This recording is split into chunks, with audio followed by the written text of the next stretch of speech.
Muito boa noite a todos, a todas. Nós vamos começar mais uma noite de trabalhos, a graça e em nome do nosso Senhor Jesus e de todos os mentores que nos cercam, estejam onde estejamos, nas nossas casas, alguns no local de trabalho, Mas é como disse, onde houver dois ou mais em meu nome, lá eu estarei. E quando Jesus disse isso, ele não se referiu que os dois necessariamente tinham que estar encarnados. No trabalho do culto no lar, sabemos nós que nós estamos sempre acompanhados. Aliás, em todos os momentos da nossa vida a gente está sempre acompanhado. Nosso anjo da guarda, ele não arreda o pé próximo de nós. Infelizmente, nem sempre nós estamos prontos a escutá-lo. E é como um grande amigo, um orientador nosso, ele é um orientador nosso, ele está sempre ali para orientar. Se a gente começa a não ouvi-lo, ele para de orientar, mas ele continua sempre ali. No momento que a gente percebe que a gente está escapulindo das questões do Cristo, e a gente fala, oh meu Deus, me ajuda. Ele cola na gente de novo e fala, pode falar, eu te ajudo. É importante a gente saber disso, porque a gente sempre, Cristo está sempre disposto para nós, A todo momento ele está disposto para nós. A grande questão é, nós temos que estar dispostos para ele. O Cristo ele vem até nós desde que nós o chamemos. Às vezes tem algumas passagens bíblicas que Cristo passava perto das pessoas necessitadas e as pessoas chamavam pelo Cristo. E ele estava sempre lá, disposto a ajudar. Hoje não é diferente. Livros espíritas contam que Cristo nos conhece a cada um pelo nome. Olha que vamos esquecer um pouco o lado religioso de Jesus, vamos pensar no lado de gestor, Ele é o gestor do planeta Terra, o administrador do planeta Terra.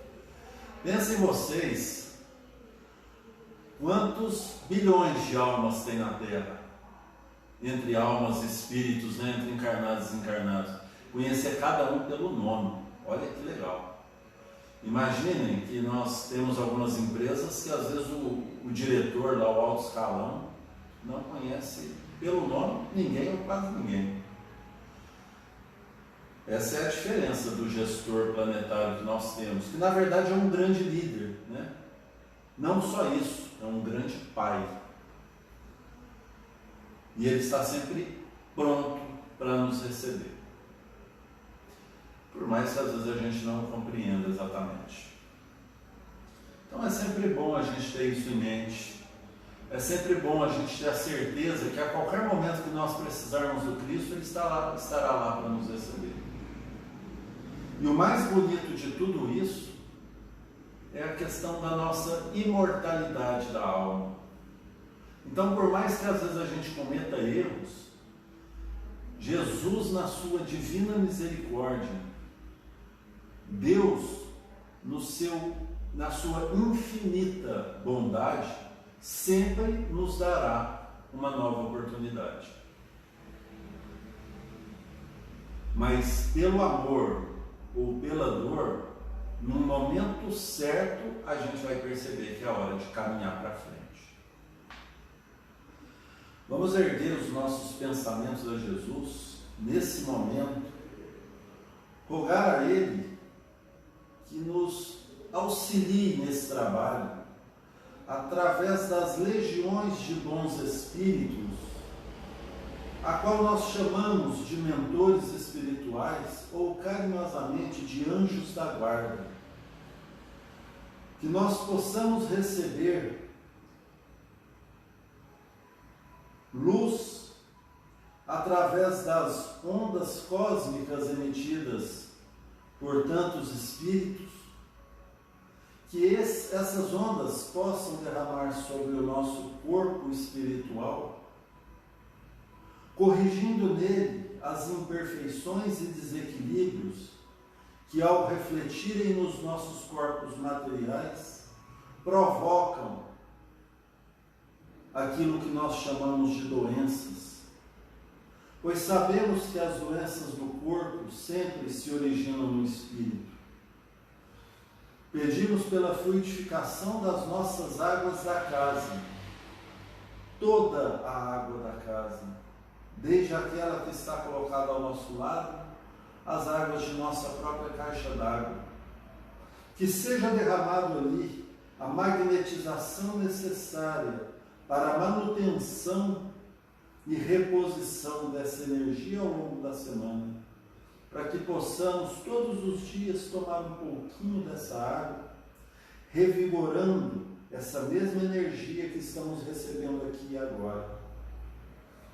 Que o Senhor possa nos auxiliar por meio de tantos bons espíritos, amparando a nossa casa, deixando em torno dela uma redoma de luz, de paz, de amor, e que essa redoma possa, aos olhos dos espíritos que estão ainda obscurecidos pela maldade, se tornar invisível, que eles ao passarem sequer notarão a presença de nossa residência, devido a tanto amor que há sobre ela.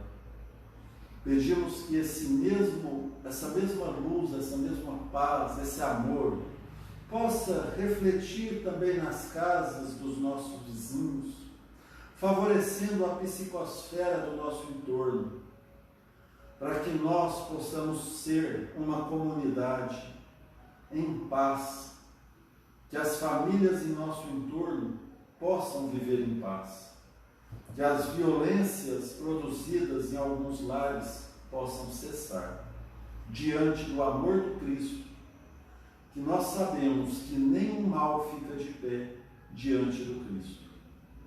Ser de puro amor. Que possamos ter a compreensão das leituras, para que possamos aplicá-las ao longo da semana. E que o Senhor nos abençoe, abençoe o nosso trabalho, abençoe o culto no lar de mais essa semana. Que assim seja.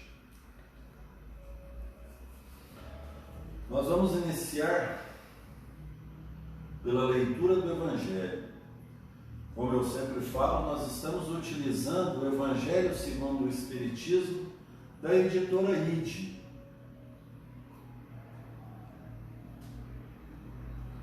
Eu utilizo esse Evangelho por causa do tamanho das letras, não é porque eu faço questão que seja dessa editora. Mas lá na Livraria Espírita da Praça do UTC, tem um outro Evangelho com letras um pouco maiores. Caso alguém precise, fica a dica. Eu não ganho nada para fazer essa propaganda não, mas o pessoal já é muito gente boa, eu gosto muito deles. Mas se não gostasse, eu também faria propaganda. No capítulo 18, muitos os chamados e poucos os escolhidos. Aqueles que dizem Senhor, Senhor, não entrarão todos no reino dos céus. Aqueles que dizem Senhor, Senhor, não entrarão todos no reino dos céus, mas somente entrará aquele que faz a vontade do meu Pai, que está nos céus. Vários me dirão naquele dia, Senhor, Senhor, não profetizamos em seu nome? Não expulsamos demônios em vosso nome? E não fizemos vários milagres em vosso nome? E então eu lhes direi claramente, retirai-vos de mim, vós que fazei obras de iniquidade. São Mateus, capítulo 7, versículo 21, 22 e 23. Todo aquele que, pois, ouve essas palavras que eu digo e as pratica, será comparado a um homem sábio que construiu a casa sobre a rocha, e logo veio a chuva, e os rios transbordaram, e os ventos sopraram e se abateram sobre essa casa. Mas ela não tombou, porque estava fundada sobre a rocha. Mas todo aquele que ouve essas palavras que eu digo e não as pratica, será semelhante a um homem insensato que construiu a casa sobre a areia. E logo que a chuva caiu, que os rios transbordaram, e os ventos sopraram e se abateram sobre a casa, ela ruiu, e sua ruína foi grande. São Mateus capítulo 7, versículo 24 a 27. São Lucas capítulo 6, versículo 46 a 49. Aquele que, pois, violar um desses menores mandamentos e que ensinar aos homens a violá-los, será considerado no reino dos céus como o último, mas aquele que executar e ensinar será grande no reino dos céus. São Mateus, capítulo 5, versículo 19. Todos aqueles que proclamam a missão de Jesus dizem: Senhor, Senhor. Mas de que serve chamá-lo mestre ou senhor e não lhe seguem os preceitos? São cristãos aqueles que honram por atos exteriores de devoção e sacrificam ao mesmo tempo ao orgulho e ao egoísmo, à cupidez e a todas as suas paixões? São seus discípulos aqueles que passam dias em prece e não são com isso melhores e nem mais caridosos, nem mais indulgentes para com seus semelhantes? Não, porque como os fariseus, eles têm prece em seus lábios, mas não no coração. Como a forma, eles podem se impor aos homens, mas não a Deus. E em vão dirão a Jesus: Senhor, nós profetizamos, quer dizer, ensinamos em vosso nome, expulsamos o demônio em vosso nome, bebemos e comemos convosco. E ele lhes responderá: eu não sei quem sois, retirai-vos de mim, vós que cometeis iniquidades, vós que desmentis as vossas palavras com vossas ações, que caluniais o vosso próximo, que espoliais as viúvas e cometeis adultério. Retirai-vos de mim, vós cujo coração destila ódio e fel, vós que derramais o sangue dos vossos irmãos em meu nome, e que fazeis correr as lágrimas em lugar de secá-las. Para vós haverá prantos e ranger de dentes, porque o reino de Deus é para aqueles que são dóceis, humildes e caridosos. Não espereis dobrar a justiça do Senhor pela multiplicidade de vossas palavras e das vossas genuflexões. O único caminho que vos é aberto para encontrar a graça diante dele é a prática sincera da lei do amor e da caridade. Quem entrará no reino dos céus? Se nós tomarmos ao pé da letra, nós compreenderemos que o reino dos céus é, na verdade, a pureza do espírito. Estamos nessa escola chamada Terra para nos purificarmos espiritualmente dentro das condições de moralidade do Cristo. Entrar no reino dos céus é, na verdade, atingir o ápice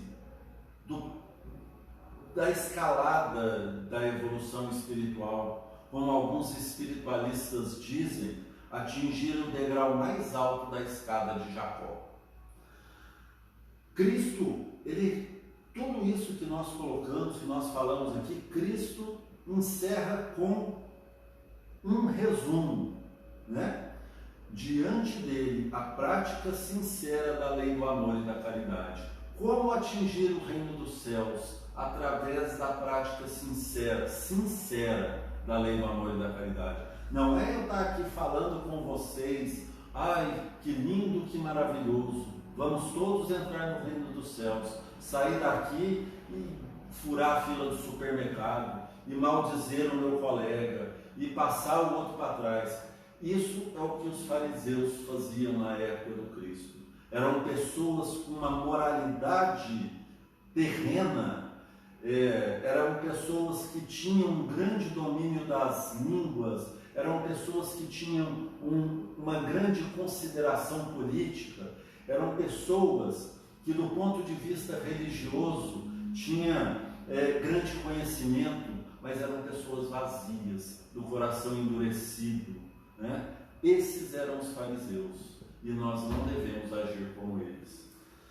Mas nós ainda estamos muito mais próximos dos fariseus do que do reino dos céus. Dando continuidade na obra de Allan Kardec, o Livro dos Espíritos, né, da editora Boa Nova, beleza?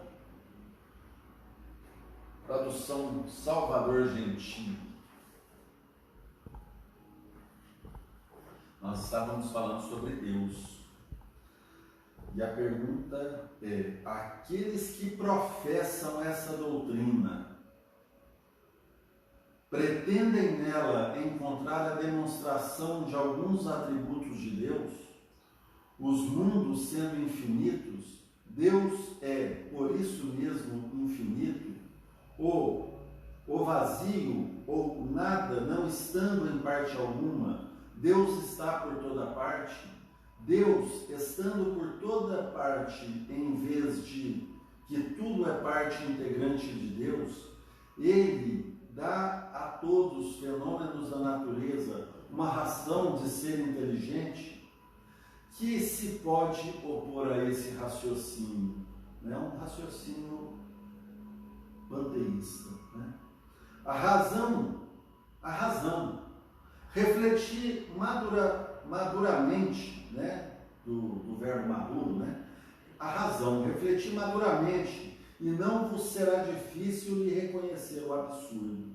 Né? Essa doutrina faz Deus um ser material que, embora dotado de uma inteligência suprema, seria em grande o que somos, em pequeno.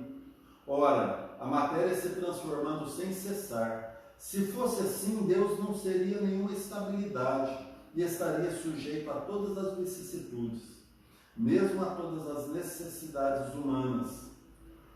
Faltar-lhe-ia um dos atributos essenciais da divindade, a imutabilidade. As propriedades da matéria não podem se aliar à ideia de Deus sem rebaixarem nosso pensamento, e todas as sutilezas dos sofismas não seriam para resolver o problema da natureza íntima. Não sabemos tudo o que ele é, mas sabemos o que ele não pode deixar de ser.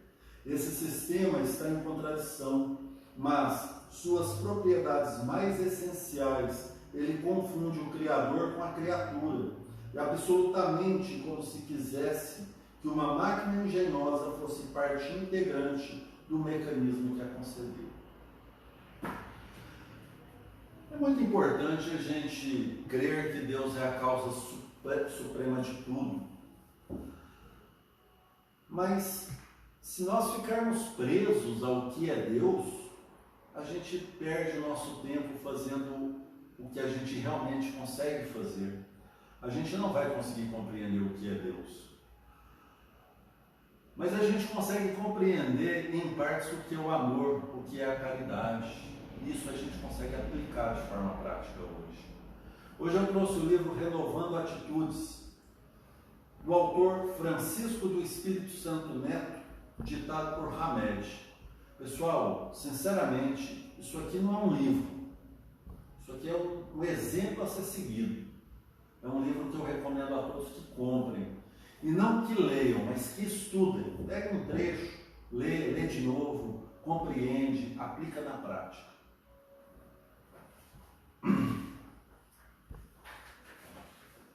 Olha que legal o texto que caiu.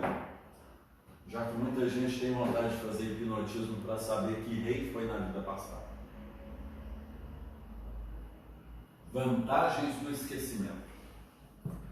Se Deus julgou convenientemente lançar um véu sobre o passado, é porque isso devia ser útil.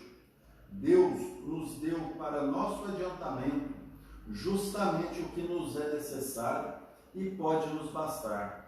A voz da consciência e nossas tendências instintivas e nos tira o que poderia nos prejudicar. Em certas criaturas é invisível a rejeição dos que fazem para aceitar as coisas novas que vão surgindo em sua trajetória vivencial. A natureza em nós é força de progresso e os homens evoluem sempre, não, porém, ao mesmo tempo e da mesma forma, mas naturalmente obedecendo seu próprio ritmo. Ao nível da saúde mental, é medido a partir do grau de adaptação da criatura ao fluxo de novas ideias que aparecem de tempos em tempos, como fatores de progresso das almas. No entanto, certas pessoas se orgulham de proclamar-se conservadoras, esquecendo-se de que o comodista, por medo ou estagnação, perde a sua liberdade, não por querer correr o risco de sair do lugar comum. Estão sempre lembrando uma época de felicidade, suspirando por sonhos antigos que não se realizaram, revivendo o passado, repisando as suas opiniões erradas dos outros e justificando-se agarrados às lembranças de vidas passadas. Vivem presas a ecos do pretérito, sem produtividade, sem retirar benefício algum da observação dos fatos, porque não saberem integrar passado e presente.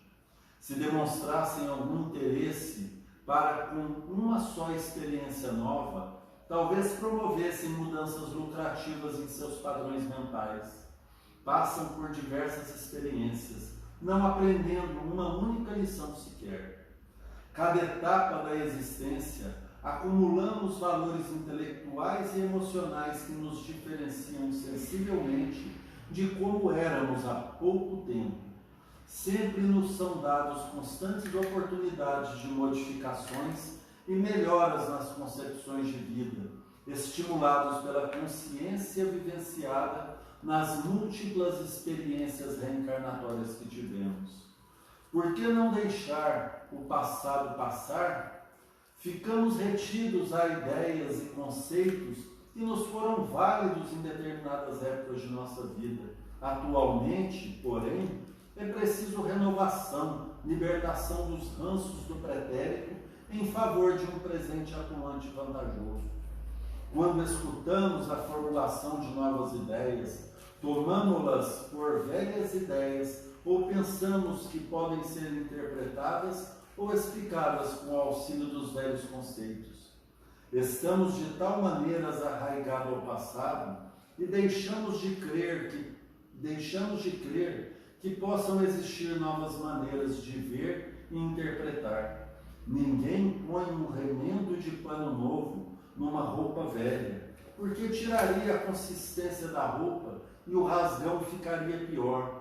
Observou Jesus Cristo aos que, diante dos novos ensinamentos dos quais ele era portador, ainda permaneciam enraizados aos costumes e práticas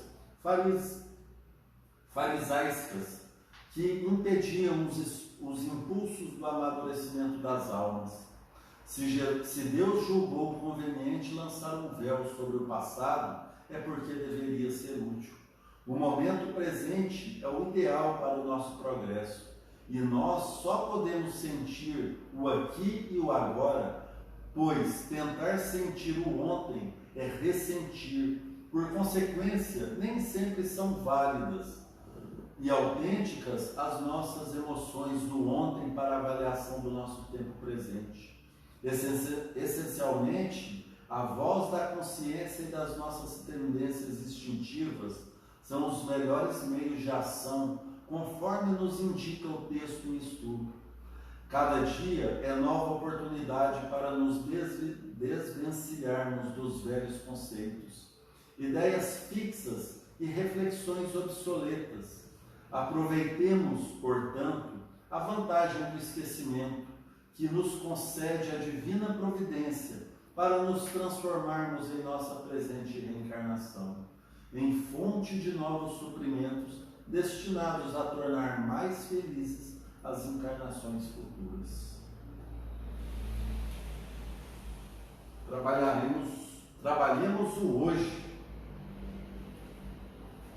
pois é a partir dele que nós colheremos os frutos do amanhã. Divino Mestre, agradecemos pelo trabalho da noite noite de hoje, que se encerra após essa oração. Agradecemos o trabalho dos mentores que aqui estiveram e ainda estão conosco. Que ao saírem deixem uma redoma de luz, paz e amor em torno de nossos lares e de nossas pessoas individualmente. Que esse amor possa refletir aos nossos vizinhos, como já pedido em outrora no início do trabalho. Que possamos sentir a sua luz ao longo de nossa semana e, igualmente, que possamos ter a sua paz conosco onde quer que estejamos, para que mesmo nos momentos mais difíceis possamos encontrar paz nas nossas tomadas de decisão. Pedimos que o Senhor ampare e acolha os desencarnados que partiram nos últimos tempos e ilumine para que essa pandemia e tantos outros problemas que assolam o nosso mundo nesse momento de transição possam, pouco a pouco, de acordo com o nosso merecimento, ir perdendo força para que nós possamos iniciar esse momento de regeneração planetária. Pois se estamos nessa escola nesse momento, é porque aqui gostaríamos de poder continuar. Que o Senhor nos abençoe, abençoe o nosso trabalho que se encerra aqui e abençoe a cada um de nós. Agradecemos, como trabalhadores da última hora, pela oportunidade de mais um trabalho da noite de hoje, e que assim seja.